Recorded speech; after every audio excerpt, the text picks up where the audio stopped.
let me introduce our distinguished guest today, Dr. Reese, Director of the Sternberg Museum. Thank you for joining us. Oh, happy to be here. I just want to know why I'm distinguished. Someone told me. Oh, okay. I don't know. I picked that up somewhere along the line. Very good. So, tell us about your journey to Haze America and to be director of the Sternberg. Tell us a little bit about yourself. Yikes. Do you want the 1 minute version or the 30-minute version? Well, we only have 30 minutes total. Oh, so okay. All right. Maybe the 1 to 2 minute version. Okay, very good. So grew up in Iowa, got excited about paleontology, wanted to leave Iowa to see other parts of the country. Went to USC for my master's and PhD, studied dinosaurs and their warm-bloodedness. Got a job at North Carolina State and worked there for 10 years. Developed a paleontology degree, as a matter of fact. And I have my first 2 students got PhDs and have jobs now. So I was excited about that. Then decided to get into the museum world and got a job as a director of a museum in Price, Utah, the Prehistoric Museum, with all dinosaurs and archaeology. And from there, that was a pretty country, an interesting part of the country, but it was at a community college. And so when I saw a job opening up at the Sternberg Museum, as everybody here knows, Sternberg is a pretty famous paleontology name. And it was actually sort of back into, we all have a little bit in our genes of sort of where we're born and raised. And so flat actually has some appeal to me. So it was kind of cool to get closer back to the Midwest and my roots. So, and still be fairly close to some mountains. So I thought it would be a really cool chance to turn my attentions more towards marine vertebrate fossils and things and away from dinosaurs for a while. So that's kind of how I ended up here. And it's been a lot of fun. So you were able to trade corn for wheat? Was that a hard challenge for you at all? Well, the only real challenge is I don't like to get people mad, but corn, you have to finish your beef off with corn. Right. The totally grass-fed beef versus the corn-fed beef. That's a hard one for me to deal with. Other than that, the wheat's pretty cool because there's so many much cooler fossils out here in wheat country with the chalks and things than there are in Iowa. Very good. And I think that you have just proven your Midwest bona fides, right? Talking about, grass-fed versus, grain-finished beef. So I think that you fit in just fine, Reese, is what I'm trying to tell you. Okay, so I think that you've probably had some unique challenges regarding the Sternberg with the shutdown. I don't know how many visitors you typically have during this time of the year that everything was closed, but tell us about how that affected the Sternberg and how you worked through that and what you're still continuing to do to work through some of those challenges. Well, challenges always come at times when you're just least expecting them. We've been having some really good years here at the Sternberg with visitation, and so we've been implementing some new plans. We had some ideas for some big traveling exhibits, and we had gotten approved to hire 2 new positions out at the museum, and which is a very big thing. And some of these positions, we had to show that we could afford them on our own. And so based off of admissions and programs and things like that. And so we were able to hire these 2 positions, and then we get hit with a shutdown. And the shutdown was pretty stark because it's spring break through early June is getting close to a third of our visitation for the year. So it's a pretty huge tumble down as far as being able to sort of keep the ship afloat, but it's not any different than everybody else has to face and deal with. So we're been very happy. We haven't had anybody sick out here. So that's been really good. And it's given us a chance to um, rethink some of the things that we do and can do at the museum. I have very creative, talented staff out here. And a couple of people said, we need to stay connected with people while the museum is shut down. And the idea came up with, we could do some Facebook Live videos. And so fairly immediately we jumped on that and started creating some videos, just going around the museum, talking with each other and talking about different aspects of the museum. And what was really cool to find out, we had about 4,300 Facebook followers in the beginning of March, which we were fairly proud of because it had been growing steadily over the last 5 years. And we actually had more Facebook followers than the KU Museum of Natural History. But once we started doing Facebook Lives, after the first week and a half, we jumped from about 4,300 to 7,500 Facebook followers. And so we had lots of people joining us from actually all over the country, as well as all over the state. And people seemed to be really enthused and excited about having the chance to still experience the museum, interact with us, and see what was going on while everybody's sort of stuck at home. So we were able to sort of build on some of that momentum to sort of keep in touch with everybody and sort of grow the people, our community a little bit. So that was pretty exciting. Although after a while, there's only so much you can do with walking around an empty museum. So it starts to get a little bit lonely, and we all start to get weird hair. But we were looking really forward to the time when we could reopen. And some of our challenges were, we had an exhibit this summer that was good. We were going to get, and this is always kind of fascinating. There was going to be robotic dinosaurs. And it turned out that the company that was renting us the robotic dinosaurs was going to rent the same package to Rolling Hills Museum.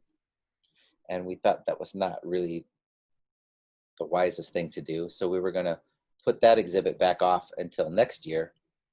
And that's when the pandemic hit. So we were able to make a decision to keep the exhibit Prairie Oceans that we had for the spring. A lot of people didn't get to see it because the museum shut down. So we were able to keep that through the summer for no extra charge, which saves us a little money. And we were also able to work with a gentleman named Dave Wagner, who travels some cool art exhibits. He does art in the animal and has had the Thomas Mangelson photography exhibit that we rented last year. And so he had an exhibit called Into the Arctic, which was in Monaco 3 months ago. And it needed a home as it came back here because of issues. And so he said we could basically have it for the cost of shipping to get it here. So we were able to get 2 cool exhibits for the summer at very low to no cost, which is important in trying to keep our costs down, being that we had a lot of people, we had lost a lot of visitation. So we're feeling pretty good about the fact that we've been able to cut down our costs while at the same time keeping really cool things for people to come visit. We took a lot of precautions. We had to be sort of ahead of the game because we were trying to be prepared to open when the governor said that museums could reopen. And in the meantime, the university's been working hard to try to figure out what to do for the fall. So we worked really hard to come up with a plan for how to deal with opening while still trying to keep sort of the health and safety in mind for our staff and for all of the visitors coming in. So we took a number of precautions as far as having people stay socially distanced, travel around the museum in groups. Had hand sanitizer on the way into the museum for everybody to keep their hands clean on the way in, and our staff going around disinfecting a lot. So we worked on that, and we were originally ready to open on May 22nd when the phase 2 was supposed to be going in. But then when the governor changed her mind, which I don't think was necessarily wrong at the time, we were ready to move it back to June 3rd. And then, of course, things changed and got moved earlier again, and we decided we should probably try to be cautious and stick to a single plan instead of trying to change our marketing, every other day or every other week. So we decided to stick with the June 3rd. So we were able to open last Wednesday. And it's been very smooth transition. People have been really good about understanding the things that we ask of them. They've enjoyed themselves. It's been, the tough part is, the good and the bad is we've been able to have a smooth transition, but we've only had, 60 to 90 people show up on any given day, which makes it nice and easy for making a reopening transition. But it's also tough because this is a time of year when we get 200 to 300 people in a day on a normal year. So we're excited to be open. We're excited to try to keep everyone healthy and safe. But we're hoping that, things will, around the country, will continue to try to be monitored and stay safe so people can get back out and travel and come out and visit us in greater numbers.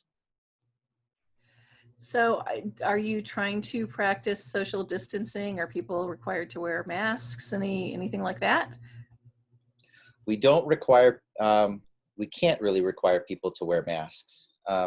We have our staff will wear masks at the front desk. We put up some, our sneeze guard in the gift shop. We only allow about 10 people, or we have a sign up. We only allow 10 people at a time in the gift shop, and people have been really good about counting and making sure that we keep that safe. We have closed off the kids' dig pit because that's really hard to keep disinfected sand. So we're gonna consider reopening that later on in the summer, depending on how things go. And we have for this month kept the discovery room closed, simply because we don't have the staff right now to have somebody in there full time to sort of monitor and keep the number of people in there to 10 or 15.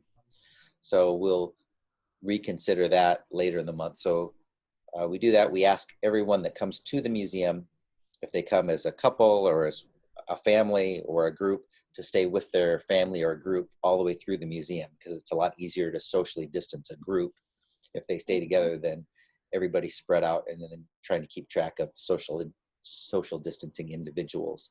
And people have been really good about that. So we have some questions here. So let's go to some of them, because people have lots of questions for you. I think this is the most questions I've seen. Harry Watts says, Reese, many thanks for talking about a real gem for Hayes and the students of FHSU. Talk about the collection in the basement. What do you think the future is for the flora and fauna collection? Will it remain in Hayes? And how can this collection continue to be an important part of the biology department for both undergraduate and graduate students? Aha. That's a lot, but well, and I'm going to quiz you on whether you remember it all. Sure, yeah. Well, we have a lot of collections because the museum history is really fascinating. So we had a gentleman in the late 1800s to early 1900s named Elam Bartholomew that collected a lot of plants. And when he was hired in the 1920s, I believe, by the Fort Hayes, he started an herbarium and a botany department, which got merged into biology. And biology started collecting a lot of animals in the 60s, especially, and had huge teaching collection that they turned into the Museum of the High Plains. So lots of they had their classes in mammalogy were required to collect animals and skin them and keep the skins for their teaching collection, as well as they had a good collection of birds and started making big collections of fish and amphibians and reptiles. So that was a separate museum. And then, of course, George Sternberg had a huge paleontology collection.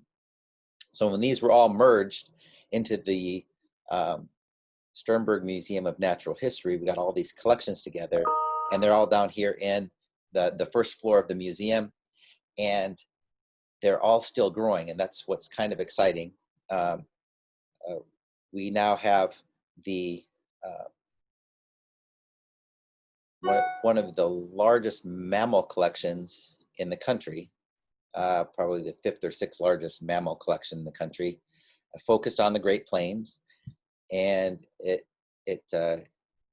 we have about 18,000 reptiles and amphibians, and that continues to grow fairly rapidly. And we have, because the state of Kansas and Nebraska, their wildlife parks places do surveys of fish. We've gotten huge fish collections. So we have basically collections of all of the different fish up in all of the different streams and waterways of Kansas and Nebraska, really. So there's so many different types of studies that students can do with the collections, and they do. We have lots of master's students that do different wildlife projects. Some of them have to do with diversity and changing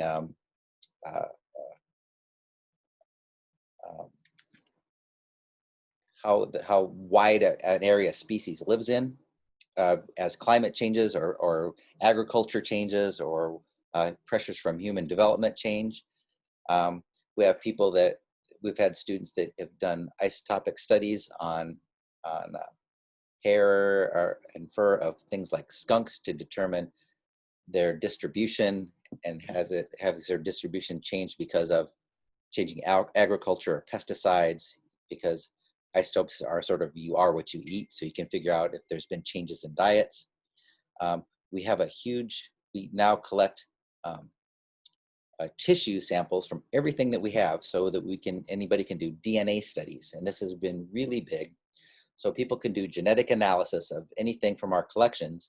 And a big thing that Curtis Schmidt, our zoology collections manager, has done is gotten all of our collections on a thing called VertNet, so that researchers from not just Fort Hays, but from all over the world can actually look and see what is in our collections and what we have tissue samples of. So we've had requests every year from all over the world for tissue samples so that people can do genetic analyses for a variety of different things. A couple of just interesting weird ones are that China wanted some tissues from bullfrogs from Kansas because they had a outbreak of bullfrogs that were not native. And they started, it's kind of like when you have cats and dogs in Australia and they go start killing all of the native fauna. Well, they had an outbreak of bullfrogs and they wanted to know where they may have come from. So they asked us for some tissue samples for something like that. We've had people ask for tissue samples to determine if certain types of ground squirrels that are common in Missouri and Arkansas, whether they've speciated, whether there's the same species or different ones in Kansas that they are in other parts of the country. So there's really a whole world of opportunities using the collections for research in a bunch of different ways. And the fact that we do keep a good tissue collection, which allows genetic work to expand, is really pretty big. If you want to move into paleontology, we have huge collections, and we have a curator, Laura Wilson, who does some amazing things with slicing the bones up and looking at histology, or the tissues, which tells us a lot about the biology of fossil animals that you can't know just by looking at the external parts of the bone. So as technology increases, museum collections increase in their importance because they give us a whole time series that allows technologies to be used to answer a whole bunch of new questions that people come up with that they couldn't come up with before. And this provides Fort Hays students in the biology department and the geosciences department a great opportunity to take advantage to do some really cutting edge research. And they have gone on from here and done great things in getting PhDs other places or getting jobs. A lot of master's students in zoology get jobs immediately because they know the animals, and they know the animals because there's a great faculty here at Fort Hays, and they can use the museum in helping understand what animals look like. Well, and meaning no disrespect to your former place of residence in Utah, but I'm going to guess that being able to work with, master students on some of these projects is maybe a little more exciting than what a community college student would be able to accomplish in their 2 years as an undergrad. And that was one of the really big reasons I enjoyed Utah a lot, but one of the main reasons I wanted to come to Kansas to Fort Hays State was because it was a 4-year school with a graduate program, with a master's program, so that you can work with students for longer than, they come in as freshmen, and by the time they're sophomores, they're just starting to get where they can do some things and be interesting, and all of a sudden they're gone. So yeah, it's a really big thing to be able to work with students and have students that are around for a number of years.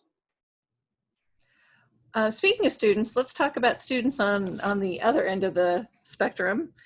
I know that oftentimes Sternberg has had lots of summer camps. Mm-hmm. And I know some of those have gone virtual, I believe. So can you tell us how that's all working out and how you've had to change those plans around?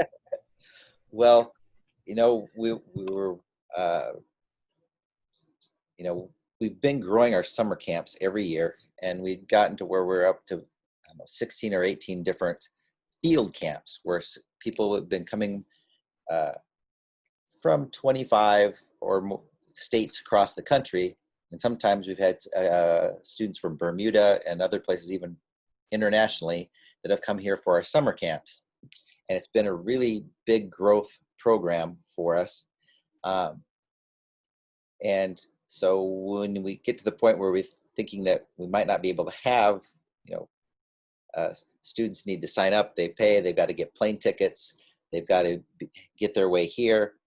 And when we decided that that was not going to be a safe thing to do, we had to revamp. And so David Levering is our summer camps director, and he's amazingly creative. And he worked with a lot of the staff that had been, he had hired to help run some of these camps. We had camps in Oregon for volcano camps and middle school camps to study ocean nearshore systems and biology and paleontology on the coast. So we have camps that are not even just in Kansas, but are all around the country. And so it was going to be really tough because all of these camps are essentially set to help us fund one of our positions at the museum. And so losing them was going to be really tough. But he was creative and talked with the faculty for these camps and came up with a way to turn them into virtual online camps. And so they changed the topics because you can't go out in the field. So some of our paleontology camps in Kansas became vertebrate evolution or dinosaurs camps, or extinction camps. And we ended up, so far, to this point, we have 74 students signed up for our virtual online camps. And we had, I believe, 85 students last year in our field camps. And we still have some more students signing up because California just got out of their school for the year. So there's still a lot of traffic of people interested in the camps from the West Coast and from the East Coast. So we think we may end up actually being able to maintain the same number of students in camps this year as what we had last year. And we're pretty close to it. interestingly enough, there's because all of the summer camps all over the country have been closed, field type camps. There are people, not everyone was able to make the switch and the turn to sort of having online camps.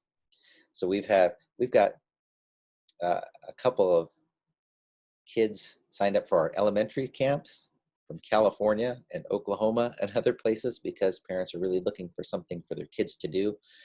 And we've been able to sort of provide that. And so it's been pretty exciting to see us be able to make that kind of a switch, which is just a major kudos to David and the staff here to be able to make these kinds of jumps on a dime. I think it's really pretty impressive. And when are these camps and when do they deadline? We've got camps at different dates running. Starting next week is the first, I think, elementary school camp. Most of the high school camps are late June. Middle school and high school camps are late June to the end of July, early August. There is, if you come to the website, you can go to the camps page and find out all of the different camps. There is a final deadline for the last camps is June 20th. So it's coming up here fairly quick. But we do have 5 middle school camps and I believe 6 high school camps. We've jumped into doing paleo art, science communication, for some high school camps, vertebrate evolution, some interesting topics for middle school camps. We've got a tropical rainforest camp, oceans, paleo oceans camp to study the history of life in the oceans.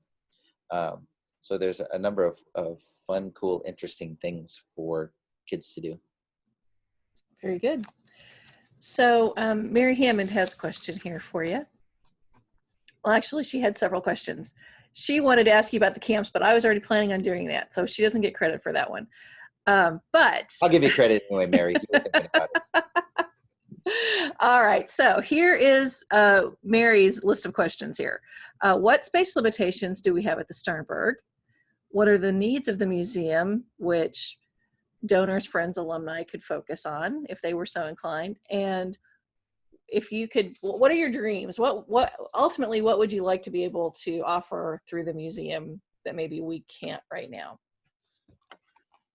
Man, you're piling on questions on top of questions here. You can take it. Well, I think, some of the things that I've talked about that we're worried about now is just, getting through this year, really, and keeping things afloat. We're trying to do we have one interesting opportunity that I've been working with Darcy a little bit, is that there is the opportunity, but it's an expensive opportunity, that Sue the T-Rex, the university, or the Chicago Field Museum redid the Sue exhibit because it's been out for 20 years. And so they redesigned the exhibit. They have all kinds of new information from research that's been going on. And there's a brand new Sue exhibit, and it has not gone anyplace yet. And so they called and asked if we might be interested in being the first place for it to start its new journey on. And it would be available for this fall even, which would be kind of cool and exciting. But it's a pretty expensive exhibit. It's $120,000, something like that, for 3 months, which, given the situation that we're in right now, is not something that the museum, even on a good year, we couldn't afford to do that necessarily on our own. But that would be something that would be really kind of a cool, exciting dream to have, because I think people around here remember when it came through the first time and how exciting that was. So that would be a really cool thing if we could bring it back here in its new form and see how she's changed. And seeing some of the pictures, the way that they've got her mounted, she's changed a little bit. She's grown. So that would be kind of fun. We're working on doing some cool things. I'm writing a grant, because one of the things that the Facebook Live things has shown us is that we can stay in touch and in different ways with the community virtually.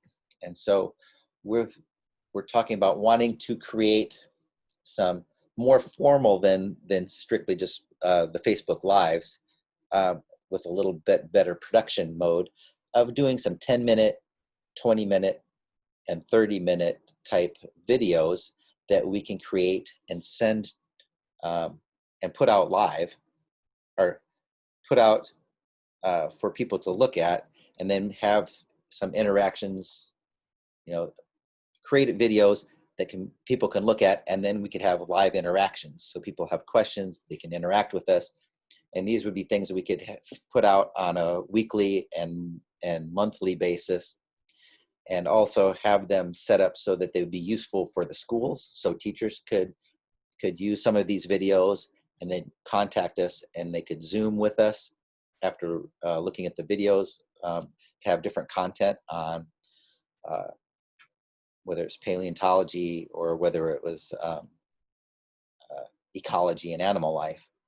And so we could extend our opportunities to interact with people and help with the schools, or younger kids, or anybody in general. So we've talked about trying to really increase and keep that ability, sort of take our Facebook Live and take it to the next level, so that we can keep doing that down the road. So it won't, our dome to home series could become something that could be a sort of a permanent fixture on a basis. And we think that would be kind of fun to do, but that's going to take a little bit of time and money to get that off the ground. Big picture, man, big picture. If you really want to dream for a new building where you can have a place where you can have your large traveling exhibits be completely in its own area. You don't have to worry about, you could design something for lots of cool interactive sorts of things that the museum could do for different types of exhibits, and research funding. I don't know, that's another whole long thing that would be fun to talk about. But I think just being able to do more with what we have and extend sort of our abilities via, some of the communication methods that we've started to work on.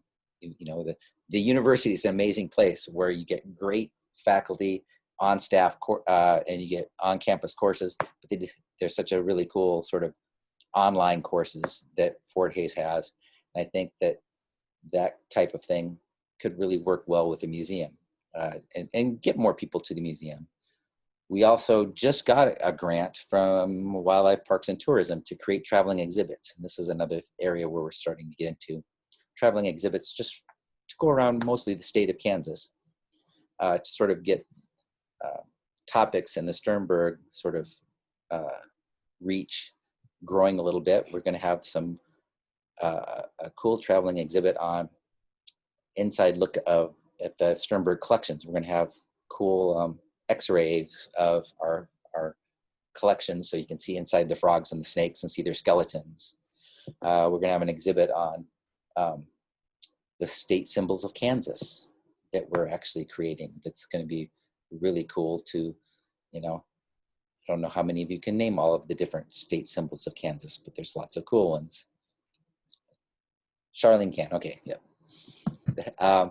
And so people can understand how cool our state is, and how we have picked different things to represent us and our state, from tiger salamanders to western meadowlarks to cottonwood trees.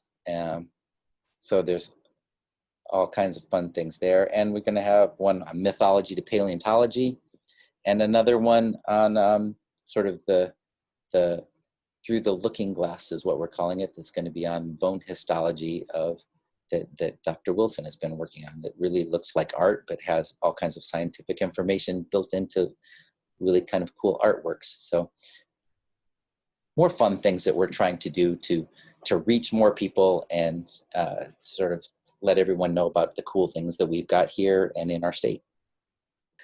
All right, so I believe that is all of the questions that I have on the chat. Although I have one last question while we're waiting to see if anybody else has any questions. You mentioned the Field Museum.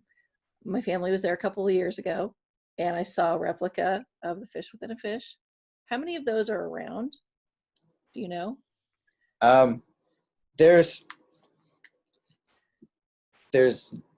Well, I don't know that there's an exact replica of our fish within a fish.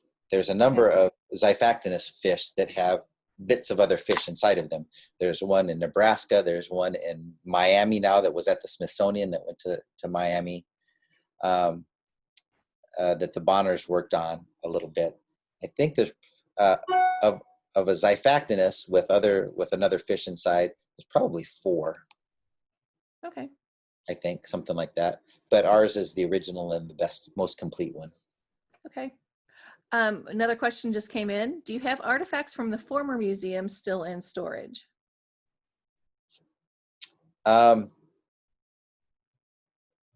We have,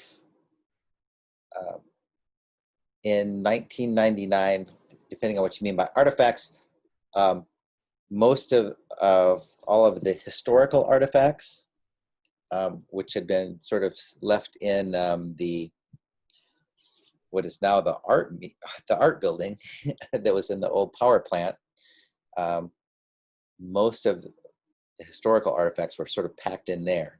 And so we decided that they needed to find a new home where they would be appropriately taken care of. And most of the historical artifacts ended up at the Ellis County Historical Society. Some of them went to the art department here at Fort Hays. And then a couple things went to other museums in the close local area. Like I think Rush County got a piano or something like that that had originally come from that area. So most of the historical artifacts have been rehoused and are not actually out here at the Sternberg. Okay. Do we have any other questions? I know we're past our 30 minutes here, but oh, Nancy Vogel has a question. Nancy, let me unmute you.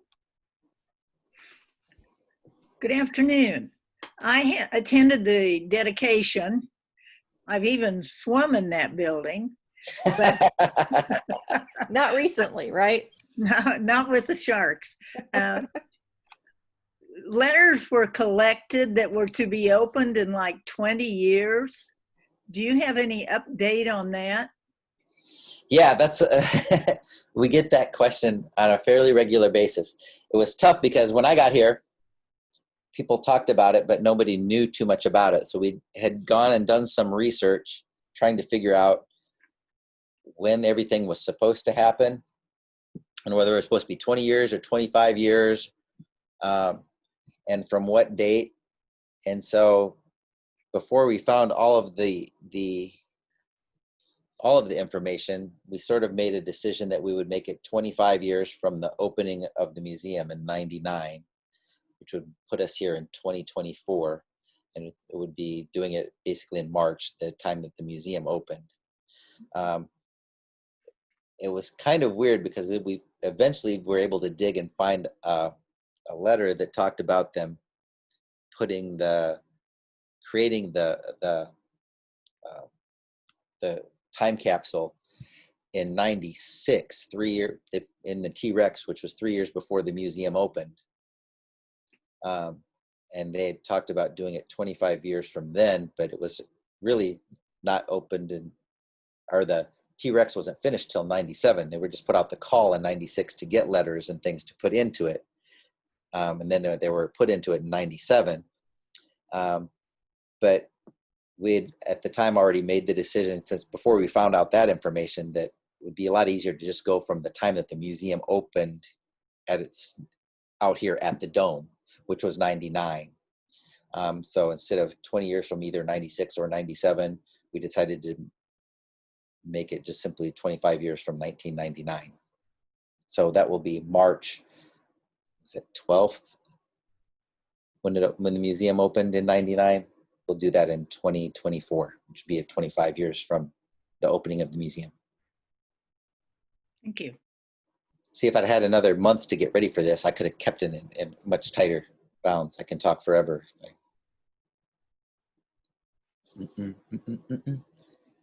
And let's see. Just trying to think if there's. It's a cool. The nature trail is pretty cool. Oh, okay. Oh, that's another thing. We need a new bridge on the nature trail. Our bridge washed out a couple of years ago.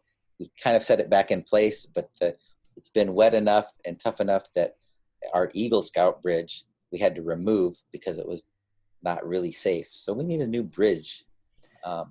So are you suggesting that should be an Eagle Scout project? I think it would be a really good Eagle Scout project to build a new bridge across our creek.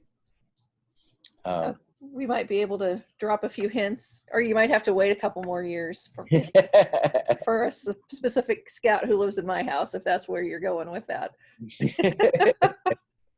We're not quite there yet. Yeah. We're going to build an arboretum out here at some point, but we need a bridge to where the arboretum would be, which would be kind of fun. So there's so much to do. There's so many things that are on my bucket list of things that I want to get accomplished and leave here before my time is over. So I'm pretty excited. I do not see any additional questions out there. If anyone, speak now or forever hold your peace. Because you'll never be able to talk to me again. Oh, in the next 2 minutes. Unless you actually come out to visit and come knock on my door, come out to the museum anytime. Absolutely. Thank you, Reese, for joining us. And thanks to all of you out there on Zoom who were able to visit us too today. Thank you so much. All right. Bye, everybody. Bye-bye.